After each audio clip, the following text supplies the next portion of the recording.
Corona संकट के दौरान विधानसभा चुनावों में ढील बरतने के लिए आलोचना का शिकार हो रहे निर्वाचन आयोग को एक और तगड़ा झटका लगा है।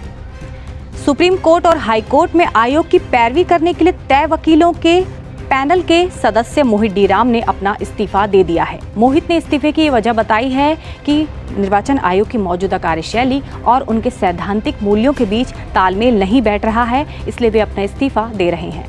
मोहित डी राम ने 2013 में इस पद को संभाला था। उन्होंने विधि आयोग के निदेशक को इस्तीफा भेजा। इस्तीफे के साथ उन्होंने एक पत्र लिखकर अवगत कराया कि उनके कार्य सिद्धांत ईसीआई के वर्तमान कामकाज के अनुरूप नहीं है और इसलिए उन्होंने भारत के सर्वोच्च न्यायालय के समक्ष अपने पैनल के वकील की जिम्मेदारियों से खुद को हटा लिया है। पत्र में उन्होंने ये भी लिखा कि मेरे लिए यह सम्मान की बात है कि मैंने चुनाव आयोग का प्रतिनिधित्व किया।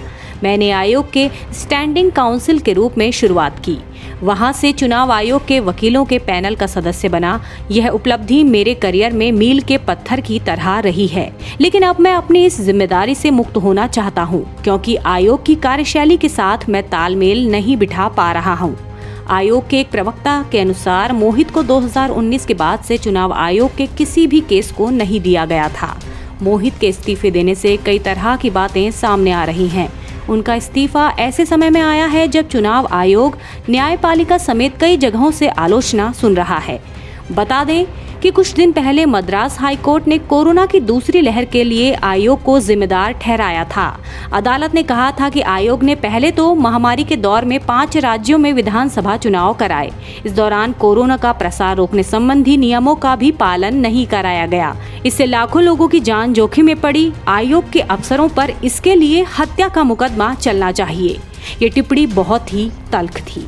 आयोग ने मद्रास हाईकोर्ट की इस मौखिक टिप्पणी को अपनी छवि खराब करने वाला बताया।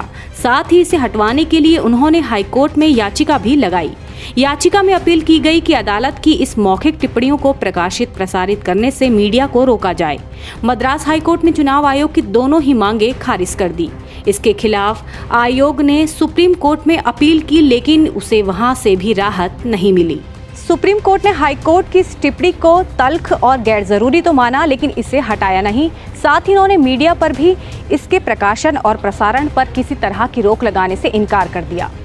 वहीं इन सब के बीच मोहित डी राम के इस्तीफा देने से चर्चाएं और ज्यादा बढ़ गई हैं कि महामारी के बीच विधानसभा चुनाव कराए जाने से संक्रमण का प्रसार बढ़ा और इसके लिए सीधे तौर पर आयोग ही जिम्मेदार है।